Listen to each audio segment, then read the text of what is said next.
डोंगरी गढ़ के डोंगरी ऊपर माँ, डोंगरी गढ़ के डोंगरी ऊपर माँ बैठे दाई बमलाई वो। मेला भरा थे नवरात्रि माँ चैते महीना कुंवार वो। मेला भरा थे नवरात्रि माँ चैत महीना कुंवार वो। डोंगरी गढ़ के डोंगरी ऊपर माँ, डोंगरी गढ़ के डोंगरी ऊपर माँ बैठे दाई बमलाई वो। मेला भरा थे नवरात्रि माँ चैते महीना कुंवार वो। मेला भरा थे नवरात्रि माँ चैत महीना कुंवार वो।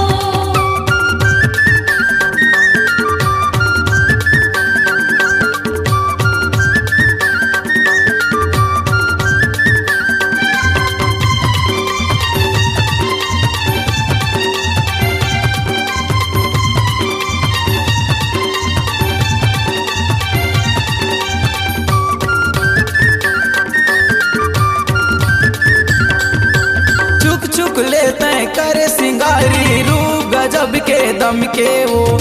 चुक लेते करे सिंगारी रूप गजब के दम के वो। हाथ में कंगन चूड़ी दाई छन छन छन छन के वो। हाथ में कंगन चूड़ी दाई छन छन छन छन के वो। दिखे दाई तहाँ जे कर नजर माँ, दिखे दाई तहाँ जे कर नजर माँ लागे संहत महामाई वो। मेला भरा थे नवरात्रि माँ चैते महीना कुंवार वो। मेला भरा थे नवरात्रि माँ चैत महीना कुंवार वो।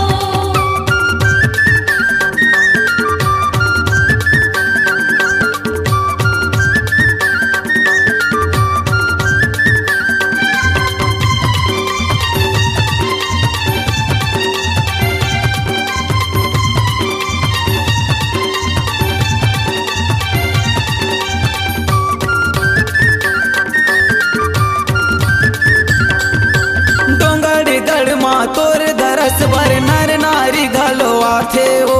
डोंगरी गढ़ माँ तोर दरस बर नर नारी घलवा थे वो।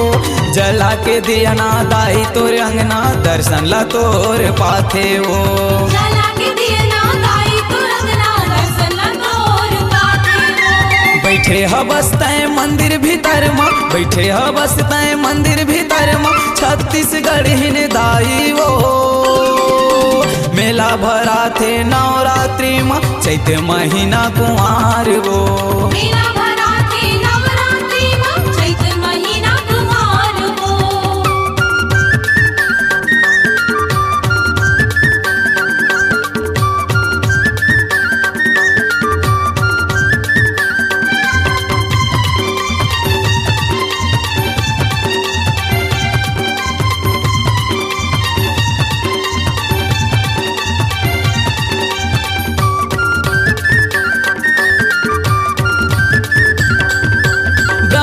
विष्णु औ शिव शंकर नवाए हवै माथ वो। ब्रह्मा विष्णु औ शिव शंकर नवाए हवै माथ वो। तोरे चरण माँ गिरे दाई अमन दीपक जयदास वो। तोरे चरण माँ गिरे दाई अमन दीपक जयदास वो। छोटे छोटे तोरे लइका के दाई, छोटे छोटे तोरे लइका के दाई काटे दे दुख के काई वो। मेला भरा थे नवरात्रि माँ चैते महीना कुंवार वो। मेला भरा थे नवरात्रि माँ चैत महीना कुंवार वो। डोंगरी गढ़ के डोंगरी ऊपर माँ, डोंगरी गढ़ के डोंगरी ऊपर माँ बैठे दाई बमलाई वो। मेला भरा थे नवरात्रि माँ चैते महीना कुंवार वो। मेला भरा थे नवरात्रि माँ चैत महीना कुंवार वो। मेला भरा थे नवरात्रि माँ चैते महीना कुंवार वो।